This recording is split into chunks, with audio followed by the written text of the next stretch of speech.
Shri Pushyami astrology 7093839812 పూజలు చేసి 5 రోజులలో శాశ్వత పరిష్కారం చూపబడును. మీ వర్గం చెందిన వాళ్ళు ఎక్కువగా వలస కార్మికులు వలస వెళ్ళి ఇప్పుడు మీరైతే ఒక పోస్ట్ లో వచ్చారు, మీరు దీన్ని ఎలా ఆపుతారు? ఎస్, అంటే అది చాలా ఇంపార్టెంట్. వలసలు ఆపడం అనేది ముఖ్య ఆలోచన. ఎందుకంటే మా చిన్నప్పటి నుంచి మేము అక్కడ ఉన్న వాళ్ళమే కదా, మంచి చదువుల కోసం, మంచి భవిష్యత్తు కోసం, ఉద్యోగాల కోసం అందరు కూడా పిల్లల్ని హైదరాబాదో, బాంబేనో, చెన్నైనో, మెట్రోపాలిటన్ సిటీస్కి అలా తీసుకెళ్ళటం.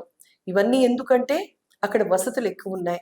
ఇక్కడంతా అగ్రికల్చరల్ బేస్ చేసుకుని ఎక్కువగా రైతులకి సరైన సపోర్ట్ లేదు. ఆ సపోర్ట్ లేకపోవడం వల్ల వాళ్ళకి 10 ఎకరాలు ఉన్నవాళ్ళు, 2 ఎకరాలు ఉన్న వాళ్ళు కూడా భూమికి వచ్చే ఇన్కమ్ తక్కువ ఉంది. సో పిల్లలకి సరైన సపోర్ట్ ఇవ్వలేక వీళ్ళకి వచ్చే చిన్న ఆదాయంతో మాలాగే మా పిల్లలు అవ్వకూడదు అని చెప్పి వాళ్ళని వలసలకు పంపించడం అదొక ఆనవాయితీ అయిపోయింది.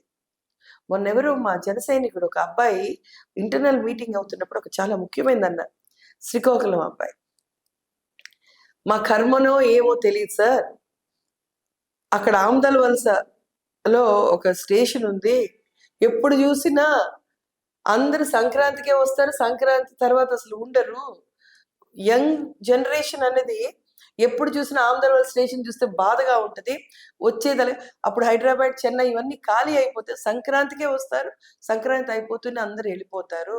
కొండలా వచ్చింది కోతిలా వెళ్ళిపోయిందని అనేవాళ్ళు. అలాంటిది నిజంగా చెప్పాలంటే శ్రీకాకుళం, విజయనగరం రైల్వే స్టేషన్స్ అవి చూస్తే కలకలం అంటే ఆ సంక్రాంతి టైంలో వచ్చేది వెళ్ళేది. ఇది సంతోషపడాలో బాధపడాలో తెలియదు. ముందు వలసలు ఆపండి సార్.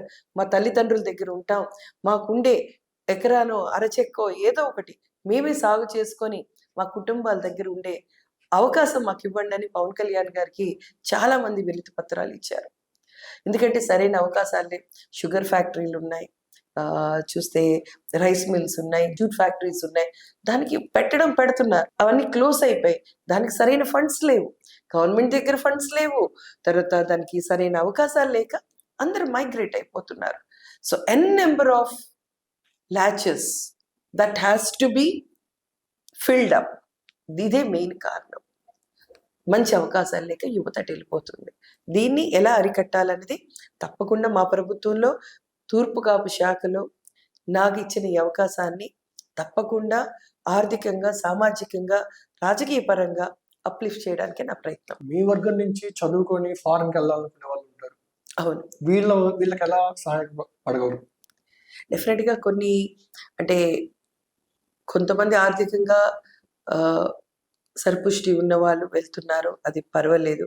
లేని వాళ్ళకి మంచి చదువులు, ఉన్నతమైన చదువులు ఉండి ఆర్థికంగా వెనకబడిన వాళ్ళకి కొన్ని స్కాలర్షిప్స్ అని ఇలాంటివి ఏమైనా ఉంటాయి. దానికి సంబంధించి మేము తప్పకుండా ఇవన్నీ ప్రభుత్వానికి వాళ్ళగా ఇబ్బందులు, సాధక బాధకాలు తప్పకుండా ప్రభుత్వానికి చెప్పి వాళ్ళకి ఏ విధంగా సపోర్ట్ చేయగలం అనేది ఆలోచనలో ఉంది.